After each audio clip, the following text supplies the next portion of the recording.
God is goed. Hy bly goed. Hy bly standvastig. Hy bly getrou. Hy bly heilig. Hy bly naby jou. Hierdie is, ek vertrou in my Vader en ek bewaar my hart van leuns. Dis hoe goed hierdie God is, dat wanneer ons lewe spreek, spreek ons dit nie omdat ons die antwoorde het. Ons spreek dit want ons ken ons Vader.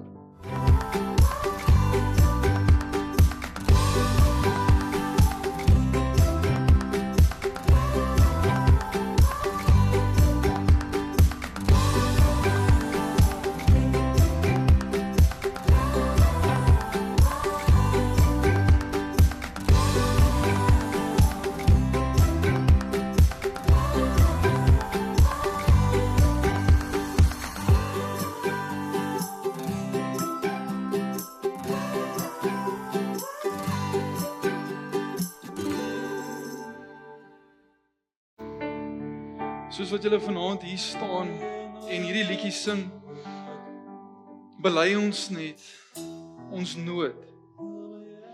As jy terugdink aan jou lewe, daar's so baie van ons wat nie hier moet staan nie. Daar's so baie van ons wat veronderstel is om al lankal weg te wees, of selfs soveel meer verlore te wees, maar God het ingetree.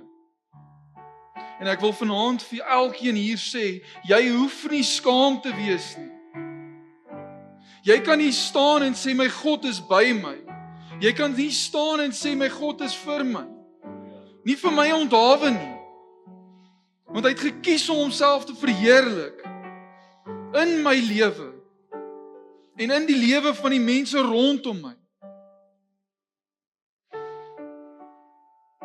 Moenie hier staan en skaam kry nie. Moenie hier staan en dink, as jou hande hier onder bly, dan is jy opreg nie. Maar staan hier, nie trots op jouself nie, trots op jou God. Hy het jou hiernatoe gebring en hy wil jou verder vat. Maar as jy dink jy kan dit op jou eie doen, dan maak jy dieselfde fout as wat jy jare terug gedoen het.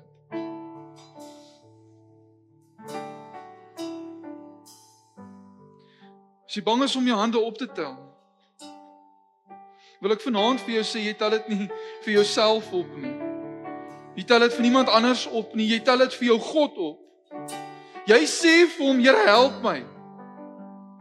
Want ek weet U kan dit doen, ek weet U het die krag, Here. Ek wil sien hoe U verheerlik word, Here. Ek wil nie net in 'n bank sit en kyk nie. Hier's nie net 'n skerm wat ek wil voorkyk en sien hoe dit gebeur nie. Ek wil dit ervaar, ek wil dit beleef en ek wil sien hoe die mense in my lewe wat U nodig het, U ingryping ervaar. U redding sien. Moenie dink dit hang van jou af nie. Jou God is te goed. En jou God is te naby. Maak net jou oë oop. Maak net jou ore oop. Wees een van die blindes wat sienend gemaak is. Wees een van die dowes wat kan hoor.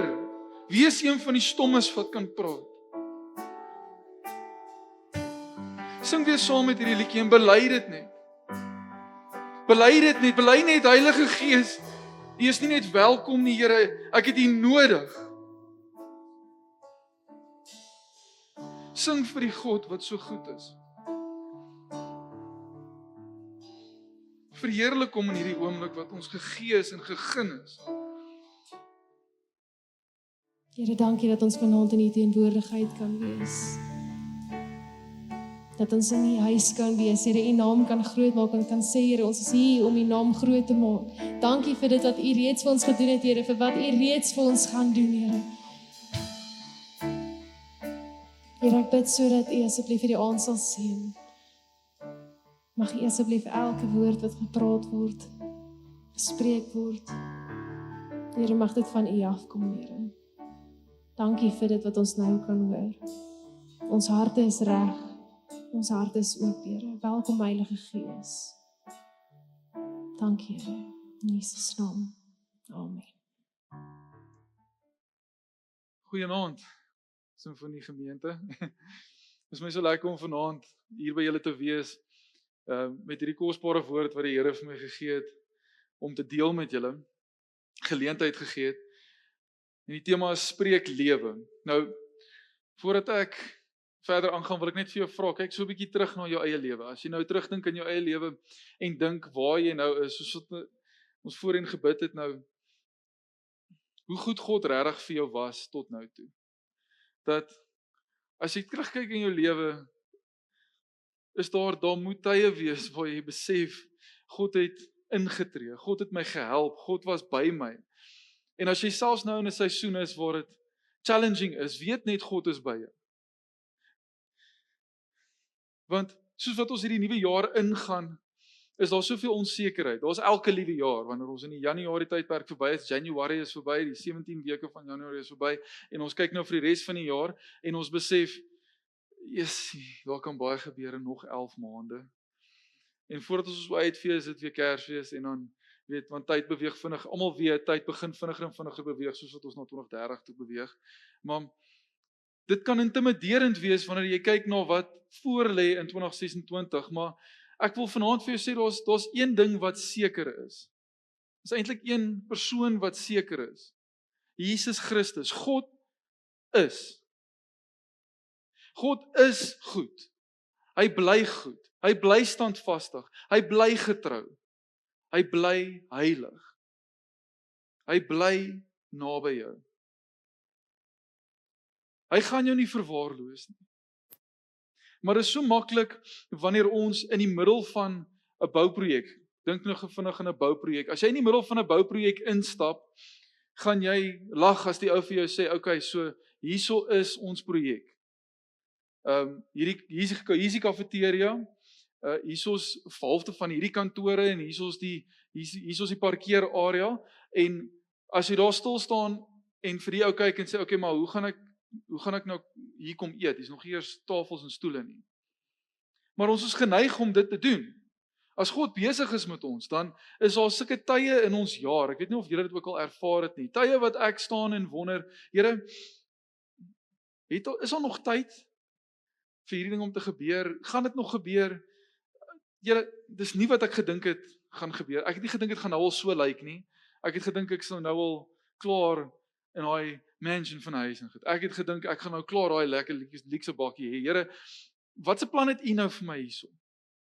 Maar die plan van God is soveel groter as wat ons kan besef. En al wat daai is die wêreld, ons het ook 'n rol te speel in hierdie proses wat ons probeer fast forward.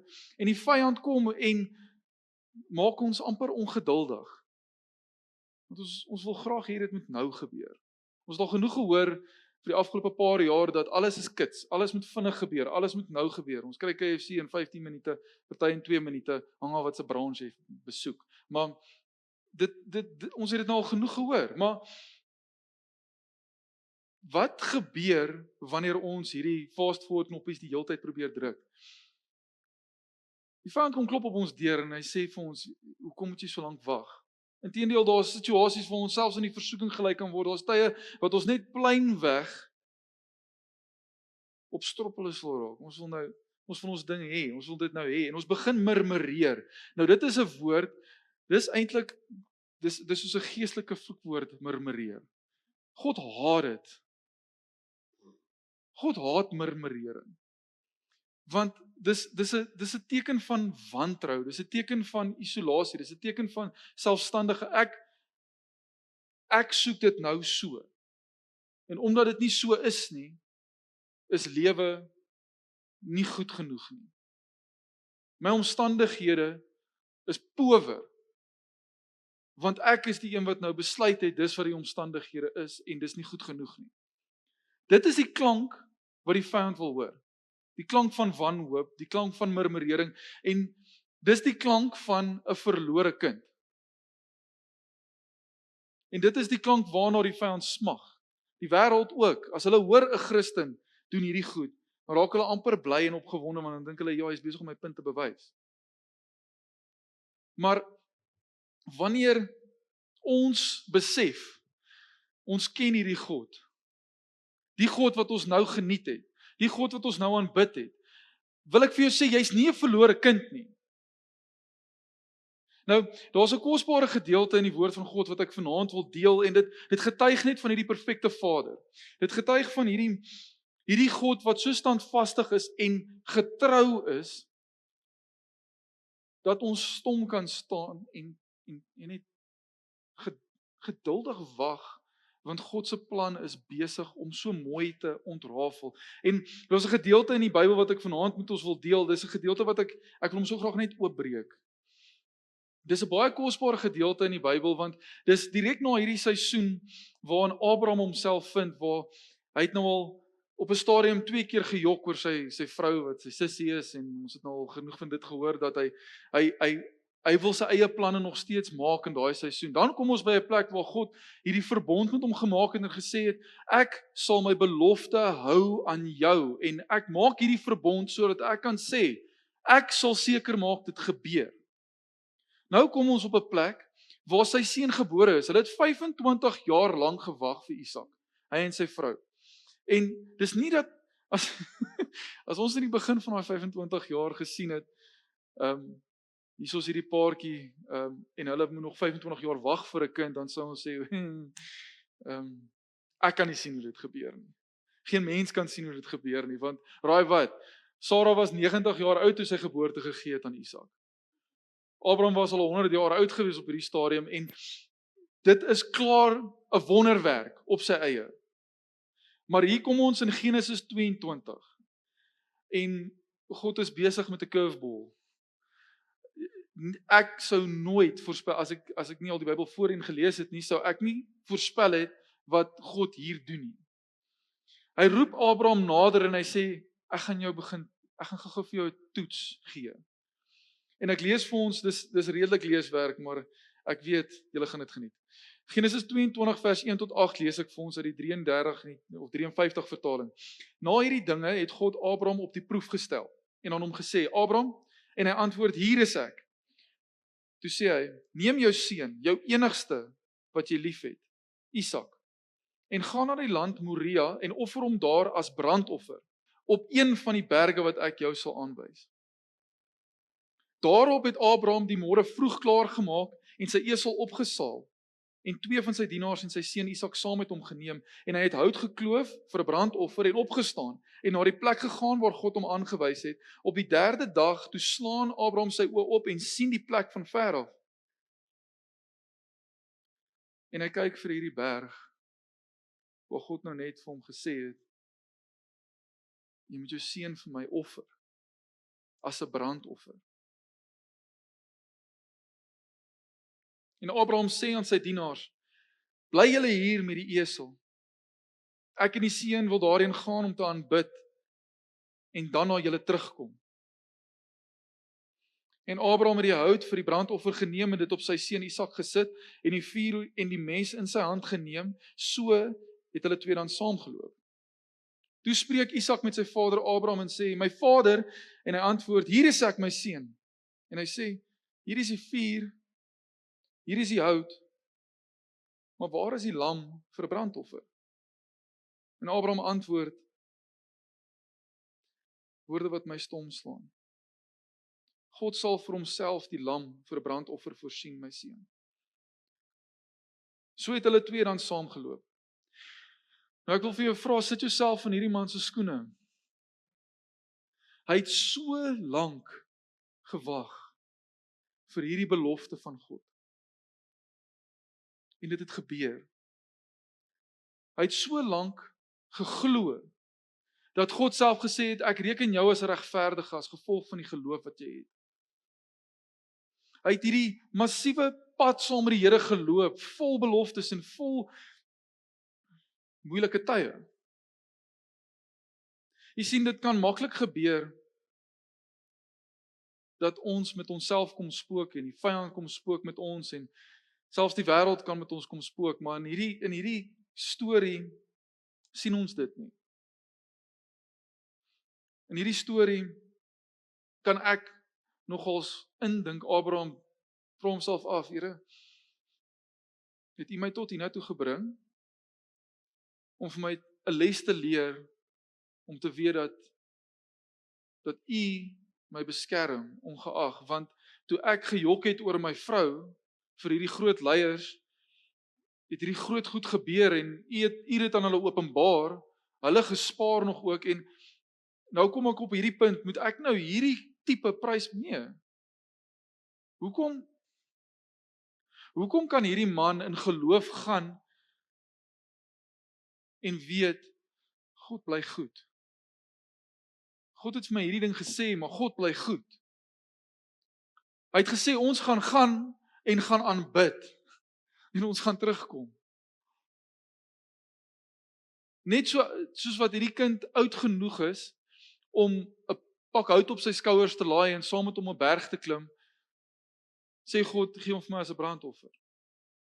Maar hierdie man het God geken en dis in hierdie tweede gedeelte wat ek nou gaan lees van vers 9 tot 13 waar daar staan toe hulle kom op die plek wat God hom aangewys het, het Abraham daar die altaar gebou en die hout reggelê.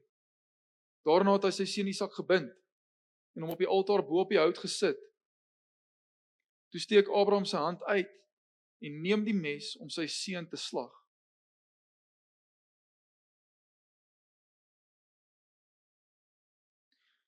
Dis hoe baie Abraham God vertrou het. Hy was op pad om dit te doen. Hy was nie op pad om te breek nie. En dit konfronteer my so. God wat so goed is. Die man getoets, maar het hom nooit verlaat nie. God wat so goed is, het hom hiernatoe gebring en Abraham het gesê, as U vir my sê ek moet dit doen, sal ek dit doen. Ek wil niks tussen my en U hê nie. Ek wil vir jou vra vanaand, is daar iets wat jy toelaat tussen jou en God? Is daar iets wat God sal vra en jy sal nie bereid wees om dit op die altaar te sit nie? Is daar dinge? Is daar middels? Is daar mense?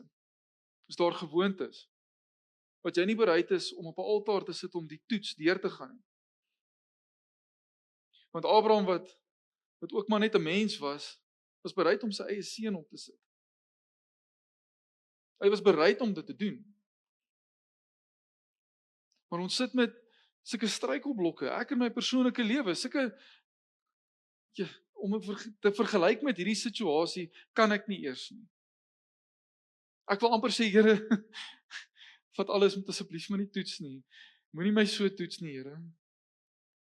En ek lees vir ons van vers 11 af, maar die engel van die Here het na hom van die hemel af geroep en gesê, Abraham, Abraham, en hy antwoord, hier is ek. En hy sê, moenie jou hand na die seun uitsteek nie en doen hom niks nie, want nou weet ek dat jy God vrees en jou seun, jou enigste van my nie sal terughou nie.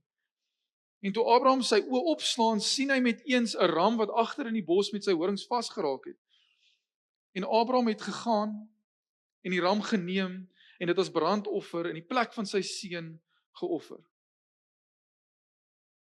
Jy sien, daar is hierdie kosbare gedeelte in die Bybel, hierdie kosbare Spreuke vers wat so kragtig is, maar dit beteken eintlik vir my soveel meer as wat ek nog altyd gedink het.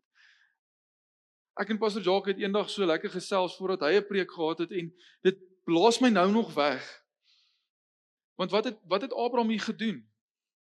Spreuke 4 vers 23 sê, bewaak jou hart meer as alles wat bewaar moet word. Want daaruit is die oorspronge van die lewe. Want net soos wat Abraham hier by hierdie berg kon oploop en twyfel en murmureer en bang raak, vreesagtig raak, het hy sy hart bewaar van daai versoekings af. Hy het sy hart bewaar van daai sonde af om te sê, Here, ek weet nie of ek U kan vertrou nie.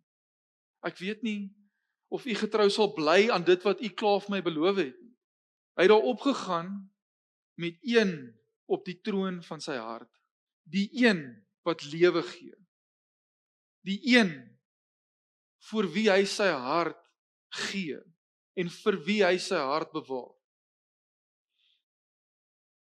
Want soos wat Abraham hier opgeloop het, kyk hy na sy seun en hy antwoord sy seun in geloof. En hy sê, God sal voorsien. Hy spreek lewe in 3 kringe, en ons gaan hierdie 3 kringe nou behandel, maar in Spreuke 18 vers 21 wys dit net vir ons die krag wat God, toe hy ons in sy beeld gemaak het, gegee het. Dit sê dood en lewe is in die mag van die tong, en elkeen wat dit graag gebruik, sal die vrug daarvan eet. So hier besluit Abraham, ek gaan lewe spreek in myself, my denke. Want hoe belangrik is ons denke tog? Ons binnestem. Ek lees vir ons 'n Engelse vers, Proverbs 23 verse 7, uit die New King James Version. It sê, for as he thinks in his heart, so is he. Nou hier's definitief, hier moes 'n worsteling binne hom gewees het op 'n stadium, want hy was op pad om sy kind te slag. Daar moes 'n worsteling gewees het. Maar hy het gekies om lewe te spreek toe sy kind vir hom vra, "Pa, waar is die offer? Dit maak nie sin wat gebeur nie. Jy het nou net vir hulle gesê ons gaan gou berg toe gaan, ons het alles wat ons nodig het vir 'n offer, maar waar is die offer?" Hy kies om in daai oomblik lewe te spreek deur te sê, "Ek weet nie." Hy het gesê God sal dit voorsien. Want hy het geweet wat God reeds beloof het vir hom. Hy het geweet in watse pakte is met God. God het vir hom klaar gesê, jou nageslag sal meer wees as die sterre in die hemelruim. Die mense wat jou seën sal ek seën, en die wie jy seën sal geseënd wees. En hy het klaar hierdie belofte voldoen dat Isak gebore sou word, sy eie seun, sy enigste seun.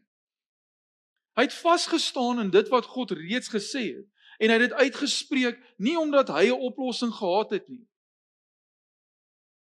Want hierdie is nie 'n welvaartsteologie nie, hierdie is nie name it and claim it nie, hierdie is nie word of faith, wat ook al nog daar buite kan wees nie.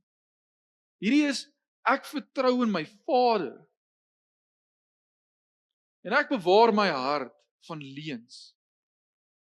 Want hoeveel keer het elkeen van ons al hier gesit, of by die huis gesit, by die werk gesit, en leuns van die vyand akkommodeer, asof hy 'n sitplek in ons hart verdien. Hoe bewaar ons hart dan? Want hierdie God is so goed, dat ons dit nie kan glo nie. Sy genade is so groot, dat ons dit nie kan verdien nie. God het niks om te verloor nie. Hy kies om homself te verheerlik in juis die kinders wat hulle rug teen hom gedraai het. Wie hy na toe gekom het uit sy genade uit, wie hy gered het uit sy genade uit. Dis hoe goed hierdie God is. Dat wanneer ons lewe spreek, spreek ons dit nie omdat ons die antwoorde het nie. Ons spreek dit want ons ken ons Vader. En as jy enige ander vader ken wat nie goed is nie, dan is jy besig om met die verkeerde vader te praat. Jy's besig om die verkeerde iets, 'n sitplek in jou hart te gee. Dis in hierdie innerlike worstelstryd wat ons so maklik ervaar, waar Galasiërs 5 vers 16 tot 17 vir ons sê, as ons in die gees leef, gaan die vlees nie saamwerk nie. Want hulle twee staan lynreg teenoor mekaar. Hulle kan nie saamstem nie. Daar sal 'n worstelstryd wees, maar bewaar jy jou hart vir die een wat daai troon verdien. Want daar's net een wat daai troon verdien. En dis nie 'n goedkoop troon nie.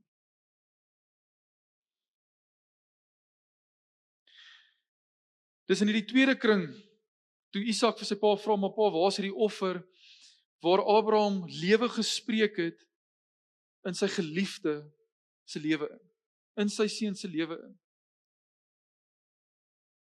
Hy het vir sy seun gesê, God sal voorsien.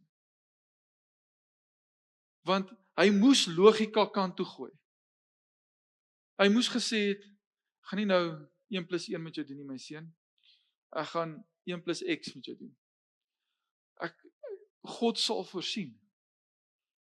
Want ek ken hom. My God is goed. My God heers. Hy kan enigiets doen. En dis in hierdie situasie waar ons onsself so maklik kan vind dat ons logika soek wanneer ons naaste, ons geliefdes, ons familie, ons vriende, mense wat so naby aan ons leef, deur hierdie moeilike tye gaan en ons voel verantwoordelik om antwoorde te gee. Wie het al so gevoel? Jou hart breek vir hierdie persoon. En jy wil net antwoorde gee. My vrou het my geleer, luister. Nie na antwoorde gee nie. Luister eers en dan bly stil. My vrou het my goed geleer. Maar God sê nie vir ons gee vir almal die antwoorde nie. Nie in hierdie verhaal nie. In hierdie verhaal.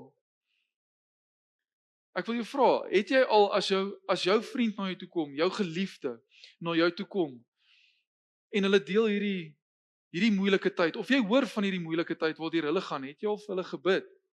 Het jy al gesê, kan ek asseblief vir jou bid voordat jy wiskunde begin doen en logika begin volg en formules probeer kry van, jy weet, ek het hierdie al geleer uit my lewe uit en al die goeders. Voor dit begin, het jy al oorweeg om die eerste stap te vat in geloof? Nie in logika nie.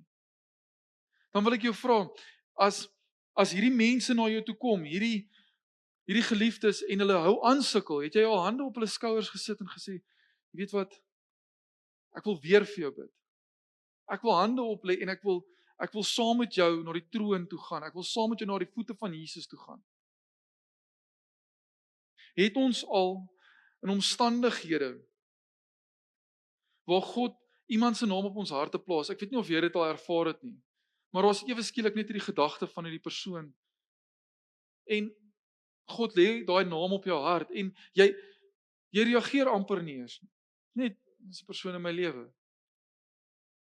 Maar ek kan bely, ek het al tye gehad wat ek net begin bid vir iemand en die volgende keer wat ek hulle sien, dan hoor ek hierdie testimony. Min wetend dat ek gebid het. Ek het al lank vergeet ek het vir hulle gebid. Maar God gebruik ons so. Hulle noem dit 'n intree gebed. Maar die belangrikste ding vir my in hierdie konteks, wanneer ons met logika kom, dan voel ons altyd die verantwoordelikheid om oplossings te gee in gebed. Het julle dit al gedoen? 'n Resep vir God te skryf in gebed en te sê, Here, hierdie gaan werk. OK, ons is een en ek het gesê dit gaan werk. So, nee met klein met daar gat ons. En ek sit en dink in hierdie voorbereiding en ek besef hierdie kinderlike ding wat ons as kinders van God maar kan doen. Ek wil vanaand vir jou sê, 'n eenvoudige gebed gee al die opsies oor in God se hande. Ek weet nie of dit verstommend is vir elkeen hier nie, maar God weet beter. Hierdie hele Bybel wat ons so liefhet, is geskryf deur die Heilige Gees en deur die mense wat hy gekies het om te gebruik. Maar hy inspireer hulle met elke woord. Sien ons ervaar hierdie verantwoordelikheid, maar wat Romeine 12:15 vir ons sê, is wees bly saam met die wat bly is en treur saam met die wat treur. Daar staan nie sê wat jy dink beter is vir die mense wat bly is en trek die ander ouens op en vertel hulle wat om te doen as hulle treur nie. Dit sê sit daar by hulle. Moenie vir hulle oplossings gee nie. Sit by hulle. Laat die liefde van Jesus daar werk. Staan by mekaar. En die eenvoudige gebed, dis 'n gevaarlike gebed hoor, want jy word baie lief vir jou vyande. Dis Here, gee my asseblief dieselfde hart wat U het, Here. Laat my hart klop vir hierdie mens, soos wat U hart vir hierdie mens klop. Die beste ding wat ons kan doen is om eerste op te tree in gebed. Eerste na die almagtige, soewereine, heerser van die heelal, Vader, Abba Vader, Redder, toe te gaan en te vra, Here, help ons. Ek staan saam met hierdie mens. Ek huil saam met hierdie mens of ek is bly saam met hierdie mens. Ek's nie jaloers nie. Is ook nie gelukkig wanneer dit sleg gaan met hom. Wanneer hy huil, is dit nie vir my nou, okay, ten minste het iets slegs in hierdie persoon se lewe gebeur nie. Nee. Die liefde van Jesus doen nie dit nie. Dis hierdie geleentheid wat ons kry om lewe te spreek oor mekaar. En hier nou kom die derde kring wat hierdie massiewe potensiaal het. Abraham kyk na sy seun en hy sê vir hom, God sal die offer voorsien.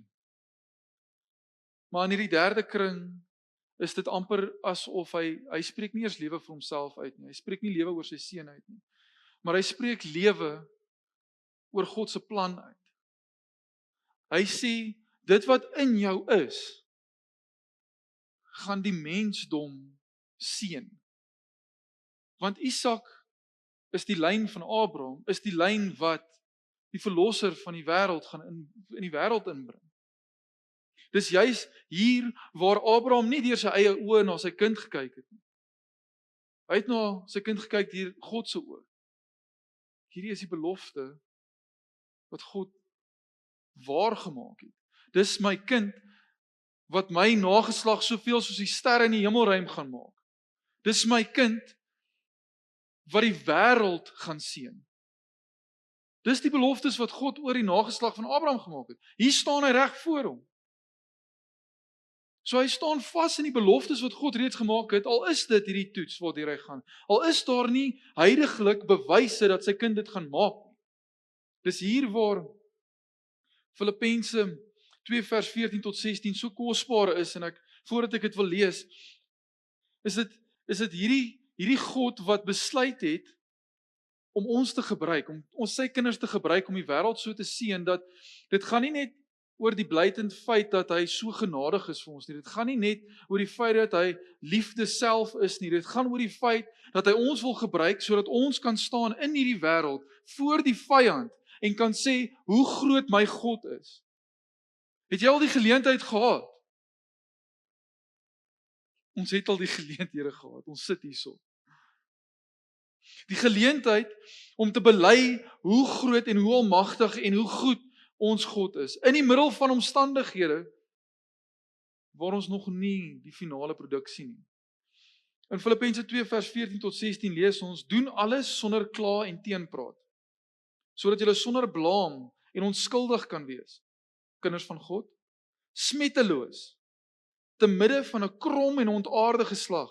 Julle skyn onder hulle soos sterre in die heelal, deurdat julle vashou aan die woord van die lewe.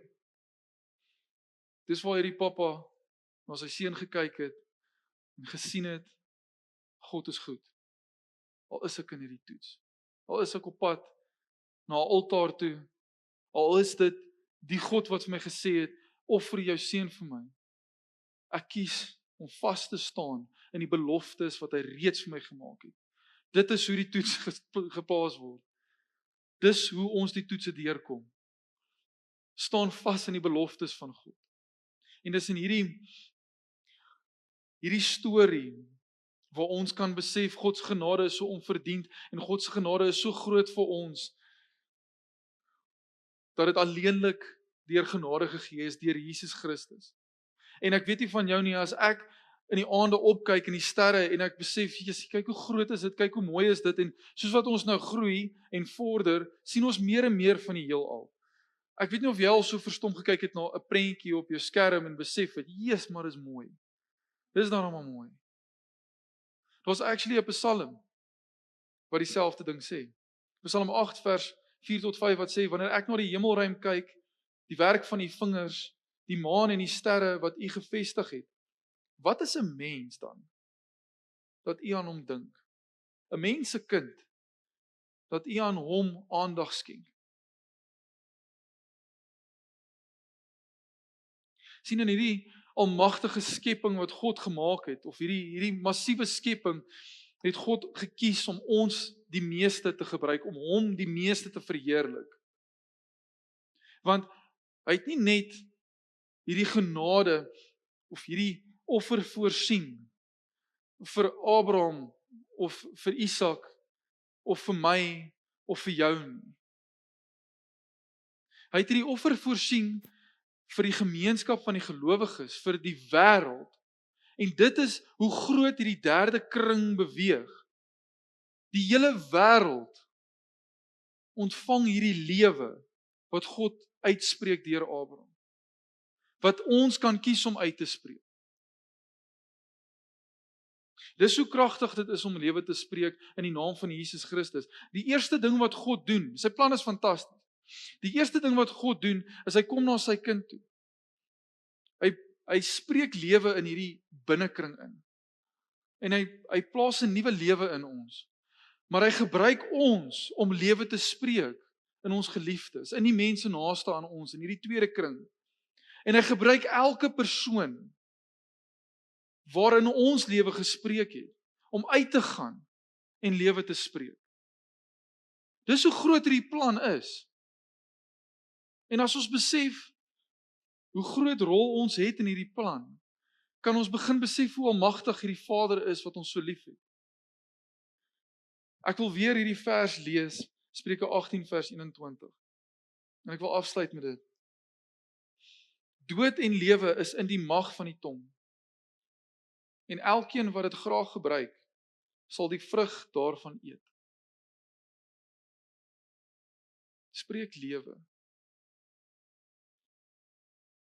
Kies geloof wanneer logika net nie meer sin maak nie. Want ons wil so graag ons eie kringetjie groot maak, sonder om iemand in daai kringetjie toe te laat. Ons wil so graag so goed en wel afwees, voordat ons oortuig is, dat ons kan uitbeweeg. Maar dis in hierdie proses, waar ons die goedheid van God kan sien. Dis in hierdie ontvang en gee interaksie. God gee nie sodat jy kan opgaar nie. God gee sodat jy 'n kanaal kan wees. En dis die krag wat God vir ons gegee het in die naam van Jesus. Amen. Ons kan lewe spreek in plaas van dood. So ek vra vanaand, kies lewe.